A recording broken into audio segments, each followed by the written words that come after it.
How do you create great questions for your podcast interview with a guest? Here's what's worked for me. So, the first thing you need to do is have a mixture of head and heart questions. But what do I actually mean by head and heart questions? Well, first of all, the head questions are more of the questions that will give you and the audience facts. And if you have a guest on who's a expert at something, for example, evolutionary psychology, the head questions will be asking a specific query about a certain topic that the guest has studied that they can explain to you and the audience. So it's basically just facts, their expertise, and it's not very emotional. And they're not likely to talk about any stories from their lives or from things that they know about. It'll be more about the facts, what happened, when did it happen, why it happens, how it happens. They're the kind of head questions. And then the heart questions are the more emotional, the more anecdotal questions that is more personal to the guest, to the person you're talking to. And they're less likely to speak about facts when you ask them these questions because you'll be trying to understand more about them, their life, their journey, their mission, some of the struggles they've been through, some of the problems they've had in their lives. They're really questions that will hopefully help the guest open up. And why is this important and why does this matter?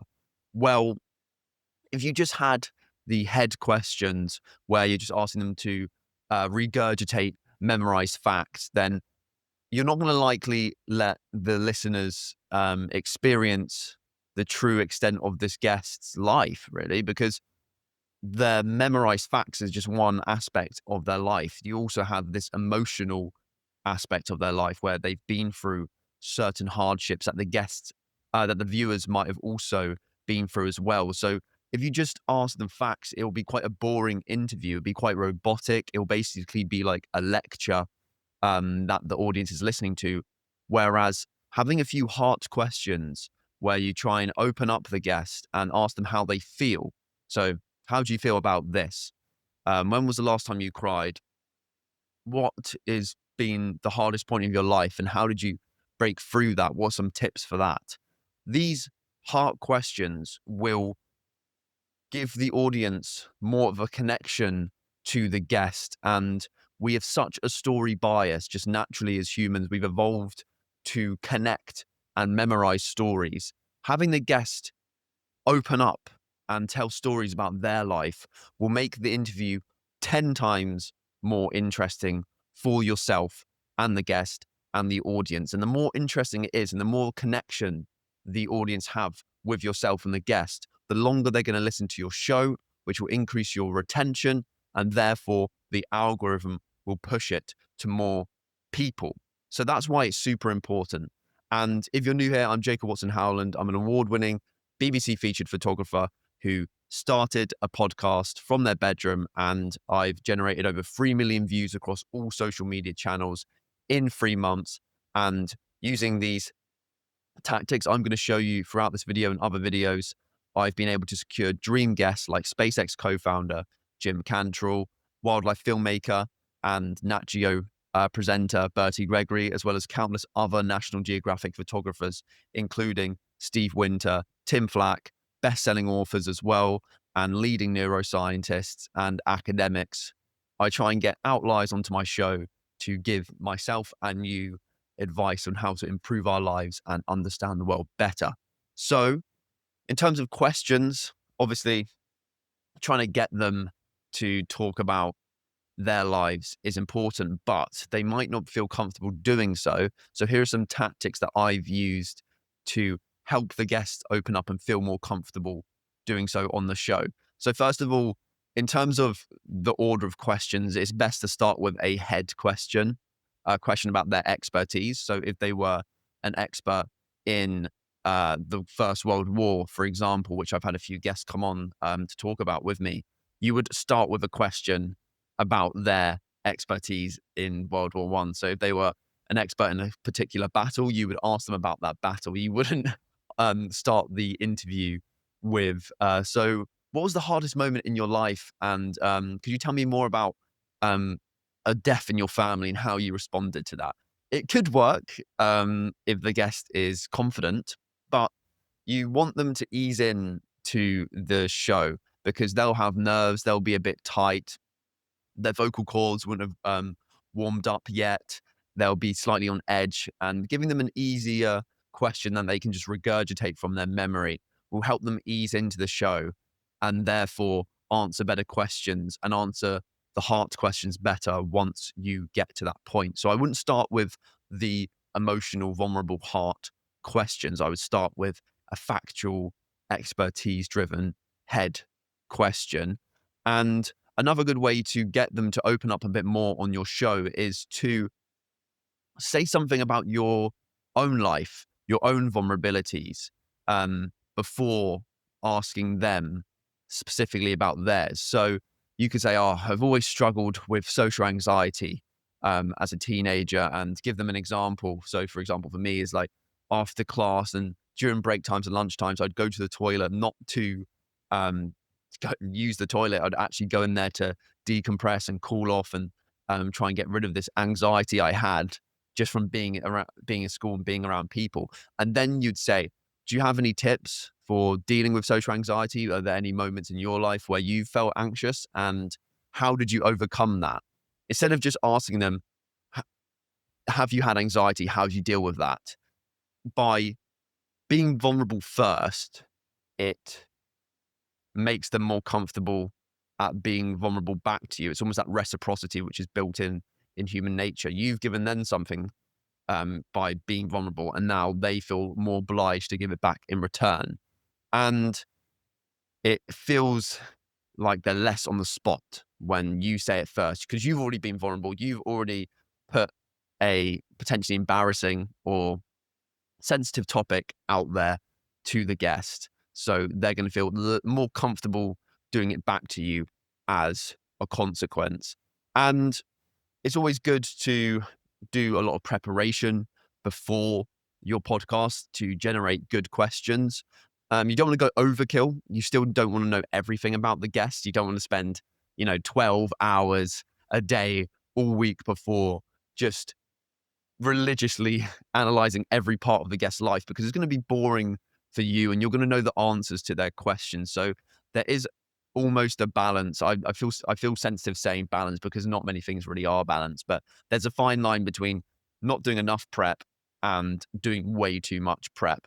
And a good way to get that balance or try to get that balance and be on the line between a good amount and a low amount of prep is to actually use free AI tools to help you with the guest research. But before you do the AI tools, which I'll tell you about in a minute, you need to read about the guest and watch videos about the guest if they have any. So, for example, if they're a best-selling author, like Stuart Binns, who I had on my show, then you would read his books or at least skim through some of the chapters in the book. You try and find videos on him or watch some of the award-winning documentaries he's made. For example, World War II in Color, which won loads of awards, which he made as well as being a best-selling author. And then you would find some spontaneous questions that come off the top of your head.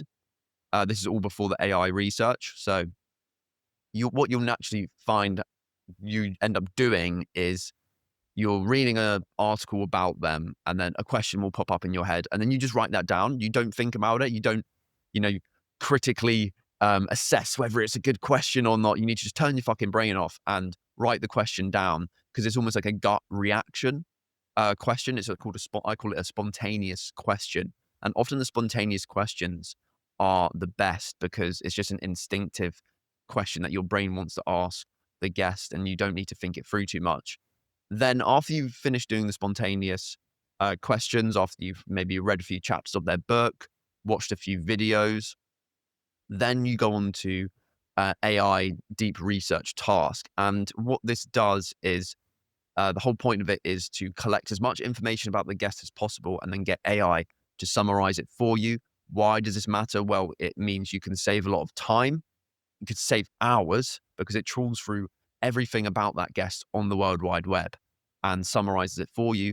And it also means it doesn't go too deep into the topics about the guest that they're an expert in or their life. Because again, like I said, if you have too much information about the guest, there's not going to be much new things for you to talk about and new things for you to learn about, which will make the conversation more boring and worse.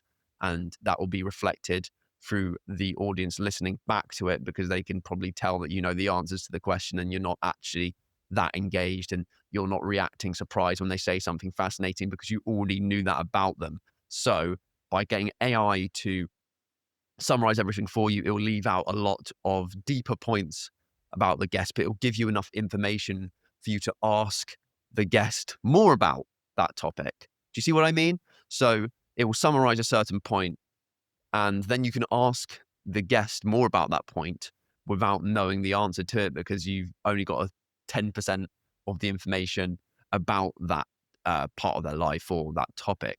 So I have many AI templates that I use continuously, which saves me even more time. And if you're interested in accessing those, as well as a step-by-step blueprint of how you can improve your podcast and start one from scratch, first link in the description for that.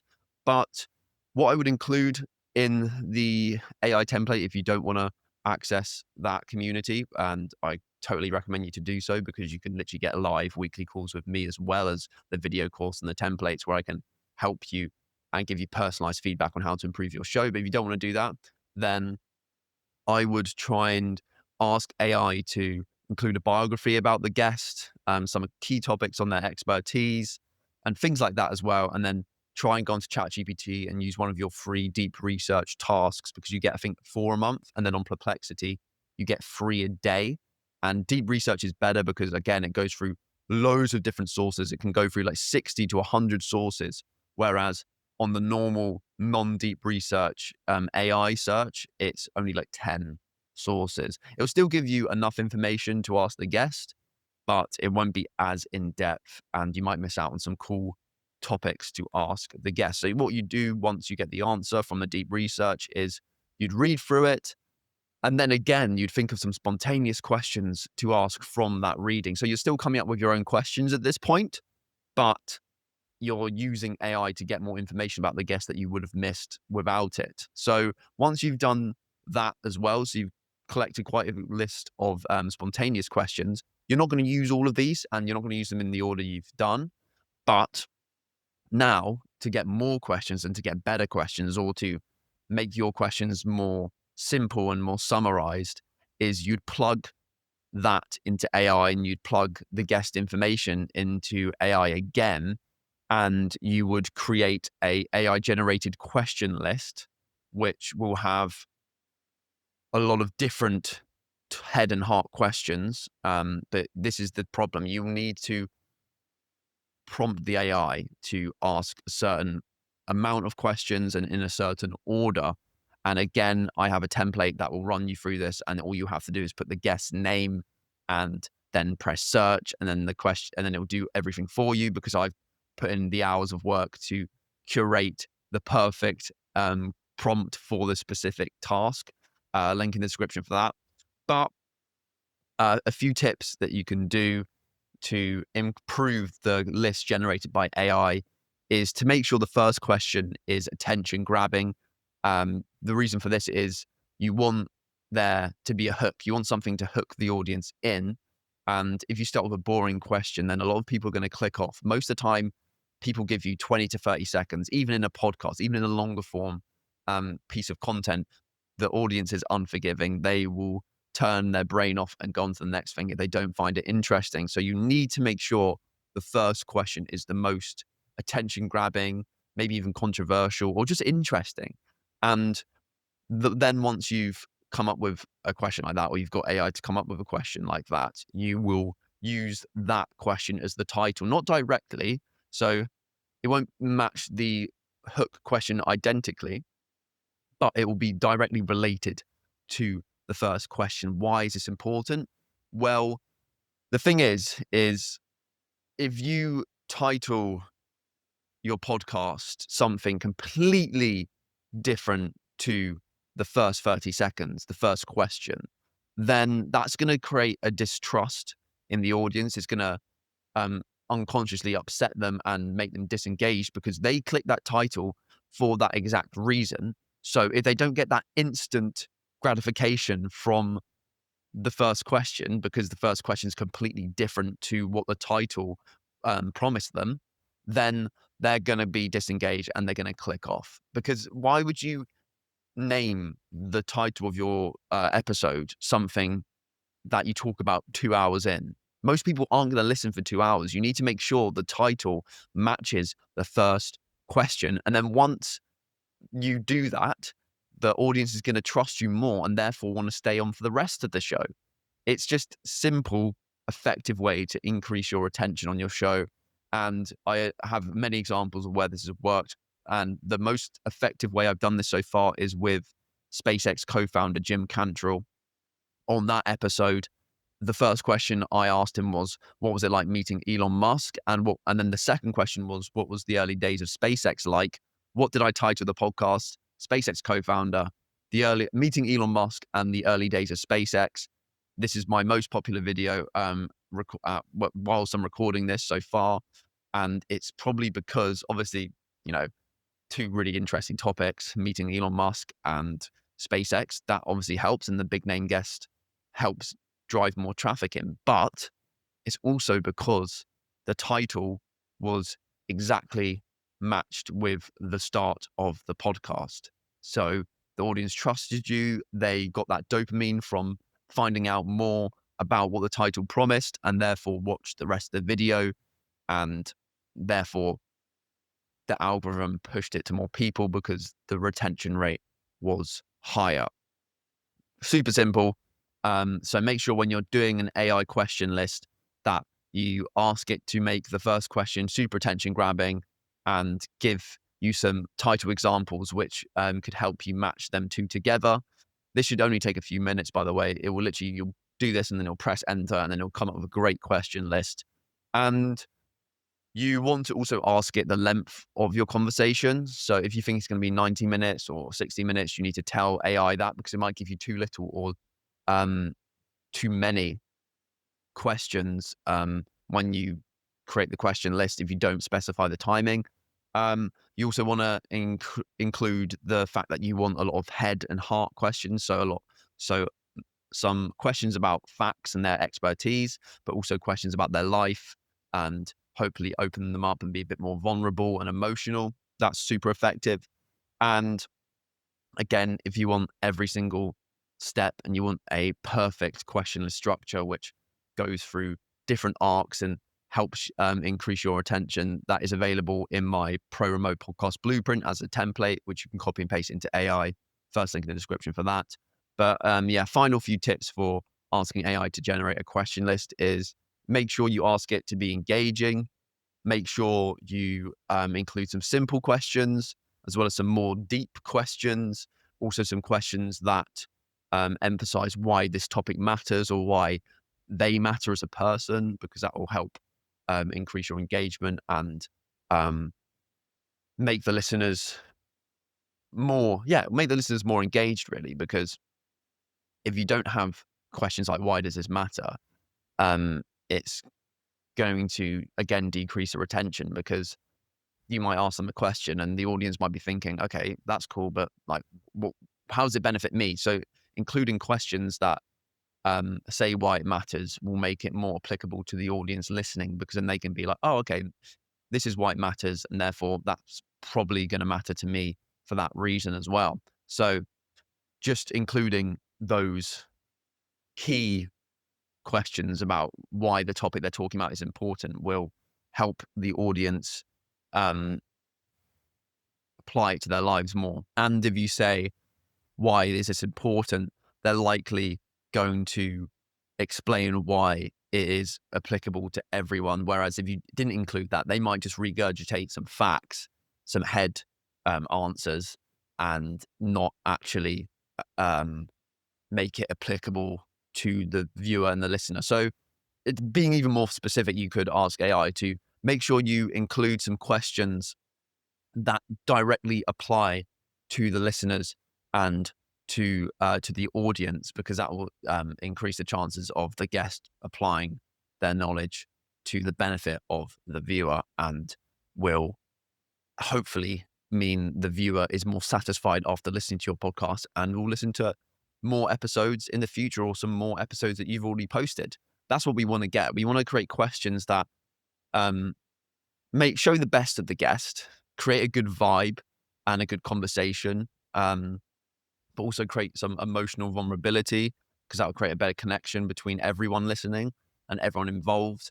And we also just want to make sure that the listeners are satisfied with the guest's answers and the topics discussed, which they can either benefit to them or at least it's giving them some new knowledge. We either want them to help it improve themselves or help them understand the topic better, especially if it's a more educational podcast. So make sure to include that in your AI question list prompt, and the AI will create some genuinely great and genuinely awesome questions for you to ask the guest in your episode.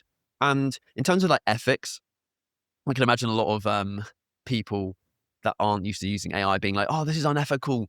You don't care about the guests. You're just doing this. Like, this is just lazy. This is just stupid. Just think of questions yourself." Well, my defense and argument against that is, why wouldn't you use this tool? It's super fast, super efficient, super effective. And the questions AI give you, you don't have to ask. Only include the questions that you would ask the guest that you didn't think of. So, you know, one mind isn't as effective as 1,000 minds, i.e. AI, probably 1,000,000 minds. Think of it as your assistant who can help get more questions in half the time, in 10 times less time. It saves you hours of work and helps you ask questions you would genuinely want to ask the guest, but didn't think of off the top of your head. It gives you that almost insurance whereby that you didn't think of that question, but you still would have asked them that question if you'd thought of it yourself. So my advice to that is basically only include the questions that you genuinely want to ask the guest. Don't include the questions that you don't like from AI. It's meant to just be a assistant. It's not meant to replace you fully.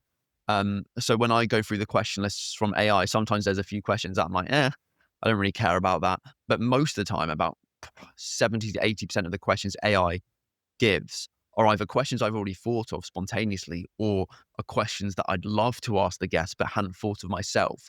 So it's a net gain because the questions are going to be more engaging. You're going to have more ideas, and a lot of the questions are questions you want to ask but haven't thought of yourself. So don't worry about using AI, and this will allow you to get more guests on your show at a faster rate because you won't be spending hours and hours and hours researching the guest and therefore not being able to record as many episodes and get as many guests on. You'll be able to get more guests on because you would have saved so much time. It's just automation just saves you so much time and allows you to record more episodes and therefore grow your audience faster. And then I also have something called meta questions. Meta questions are about 2 to 3 questions I have at the end of my show to, close it off once we've gone through all the other questions, the head and heart questions. I'll be like, oh, just as a few questions to end. So it signals that the show's ending, the guest can relax a bit. And they're the same questions, basically. I have a list of about 10 to 20 that I usually recycle every episode. Again, if you want those, they're free as part of my Pro Remote Podcast Blueprint, which is a paid course, but all of the AI templates and the meta question list, as well as video course that run you through exactly how to start a podcast and grow it and make it viral and gain an audience like I have in such a short amount of time, is available in the first link in the description. But basically the meta questions are general questions. They're not applied to the guest's expertise. My favorite one is, if you had one piece of advice for your 20-year-old self, what would it be?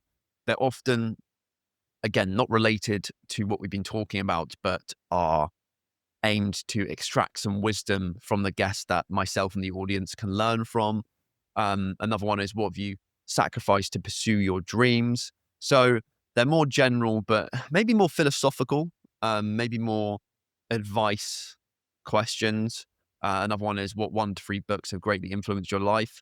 So they're to do with self-improvement. They're to do with how can we benefit from the guest, because just because they're an expert in a topic doesn't mean they have other nuggets of wisdom that they weren't able to share on your show so far because you've been asking them about a specific topic or about a story. They'll also have another side of their life just through experience where they've read a ton of books and know which ones are the best to read, or they've lived long enough and experienced enough of life to give advice to younger people, especially if you're getting older guests on the show. So these are more experience questions. These are more life lesson questions. And I have them at the end just because it's nice and it's a good way to kind of decompress and, you know, end it with some wisdom that the audience can benefit from. And it also acts as a reward for the low or small percentage of listeners that have stuck with you the entire episode. So it's almost like a reward for them as well, because it's some of the best answers come from these questions. So if you leave them to the end, they're almost like a surprise, almost like a bonus questions, and that will increase the listener's dopamine in their brain if they made it that far into the episode, and will increase their chances of listening to a full episode again because they've been rewarded at the end of the show as well. A lot of us remember the peak. It's called the peak end rule. So you remember the most exciting part of the episode or the most exciting part of the holiday. And then you also remember the end of the episode, or the end of the holiday, or the end of the experience.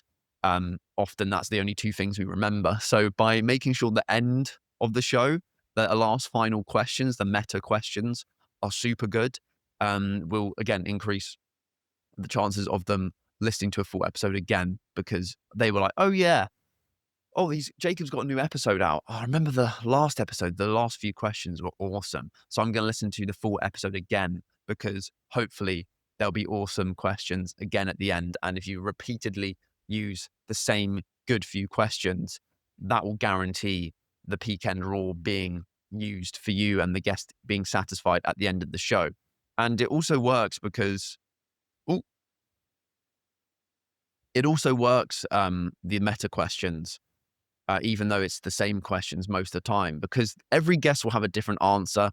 Every guest is different. They've experienced life differently. They're at different stages of their life. And these questions are purposely generic to ensure that the answers remain different every single episode. So don't worry about using the same 3 questions every single time, because the answers will always be different, because humans are just very different and unique individuals. So, a final few bits of advice for creating a question list and making sure they're awesome is obviously follow all the advice I've already said. But remember, the podcast is a conversation. It's not a traditional TV boring news interview. You're not going to be there reading every single question word for word. That is just an interview. That's not a podcast. Podcasts are spontaneous. They're conversation, and they often don't go the way you planned according to your question list. They don't normally follow the question list. A lot of the time, I only ask 20%, 40% of my planned questions, but it's always good to have the pre-planned questions as a backup in case the guest answers questions super fast, or you have nothing to follow up with. But 80% of the time, you will either have new things to ask them spontaneously off the top of your head, because again, it's just a normal conversation. You'll have a lot of things to follow up on, or the guest will take the conversation a completely unexpected direction that you didn't prepare for, and you just need to buckle up and just follow up with questions or bring it back using the question list. So we're meant to be vibe architects. If you like the way the conversation's going and it wasn't on your planned question list, awesome. Just keep asking them follow-ups based on that topic. But if you want to steer it back to what you really wanted to talk about, you have that list of questions that you can read off your screen when you're interviewing them remotely. That will allow you to guide and curate the conversation the way you want it to. But don't read it word for word. Don't just stare at your question list and just read every single question. Just try and ask the best questions that you have on the list, and really listen to what the guest is saying, because if you're just focusing on reading the next question, you're not actually listening to the guest. I did this in the first few episodes, and obviously sometimes still make that mistake of the guest is talking and it's genuinely something interesting, but you haven't thought of any follow-ups to ask them. So you're kind of just like looking at the question list and just like not really listening to them. You're just kind of scrolling on your list, thinking of what next to say. And therefore, you're not actually listening to the guest. But if you just sat down and just nodded and just genuinely did listen to the guest actively, you were actively listening, you were really engaged in what they were saying, 9 times out of 10, you have something to follow up on, or you have a story to say yourself, which is even better because it creates more of that back and forth natural podcast conversation that everyone loves listening to versus a boring, traditional, rigid, robotic interview. So the question list is there as almost like a backup, as a hard drive, as an assistant that you can fall back on if you don't have anything more to say on that topic. Don't read it religiously, just focus on the guest and you'll spontaneously come up with some awesome questions. And like I've said in previous videos, it's all about repetition. It's all about doing more interviews. The more interviews you do, the more comfortable you feel on camera, and the less you read off your screen, the more spontaneous questions you're going to come up with, the more effectively you're going to be able to do that, the more confident you'll get at saying things yourself. I mean, in the past few episodes, I've got much better at either summarizing what the guest says or adding something that they might find interesting or adding a personal story or just coming up with a really cool, spontaneous follow-up that in the first few episodes I didn't because I was just quite nervous. I was on edge and I wasn't confident in myself at following up and adding stuff to the conversation. So I'd just be religiously reading my planned questions. You're probably going to get that at the start because you're less advanced. But like what happened with me, the more episodes you do, the more comfortable and advanced you become. So that is my advice on how to create awesome questions from your podcast, for your podcast, using AI to help you and assist you. And if you want some more in-depth advice and want specific templates you can use to ask AI, and you either just started your podcast or are starting your podcast and you have no idea how to go from zero idea of how to do it to a pro show, pro quality audio, pro quality video, awesome big name guests that you could only dream of right now and get viral videos on social media and also make it past episode 21, which will put you in the top 0.1% of podcasters to ever exist on the planet. Join my Pro Podcast Blueprint. It's a private paid community which has every single step that I've used and continue to use to make my show as effective and pro quality as it is today. And you can do it all from your bedroom using just a laptop and some headphones if you're really starting on a small budget. But obviously, if you do have the equipment, it's still applicable to you. And you have access to all my email templates, all my AI templates, which will save you hundreds of hours a week and a month and will help you get results much, much faster. And you'll also access me on live weekly calls where I'll help you by answering your questions and go through your new podcast show and give you direct personalized feedback, which will help you get results 100 times faster. Right now, it is $47 a month, but that's only for the first 25 members. So if you're listening to this and the video's only been posted for a few days or a few weeks, then you can get it at this price. Once it gets past 25, then you will actually end up paying double. But if you get it first, it will be stuck at $47 and you won't end up having to pay more in the future because it's monthly, because it's also a community, which will, it's also a community for ambitious podcasters who want to grow their show. It's not just a video course. It's also got that community side. And the benefits of this is you'll be able to meet like-minded individuals, but also get advice from people who are slightly more advanced than you and will be able to help you grow and also give you accountability. And yeah, you'll just be able to make more friends who love podcasting. And if you do want to start your own podcast, you're automatically a rare individual because not that many people actually do it. So if you want to join a community of like-minded, ambitious podcasters and you want the exact blueprint I've used to secure my dream guests and get viral videos, and also access to my AI templates, my email templates, my ebook, and join live weekly calls with me, to grow your show super fast. In literally 3 to 4 weeks, you'll have your own pro show and you'll be posting episodes even from your bedroom in no time. Join my pro remote podcast blueprint, join the top 0.1% and become an outlier today. First link in the description. I'll see you next time. Goodbye.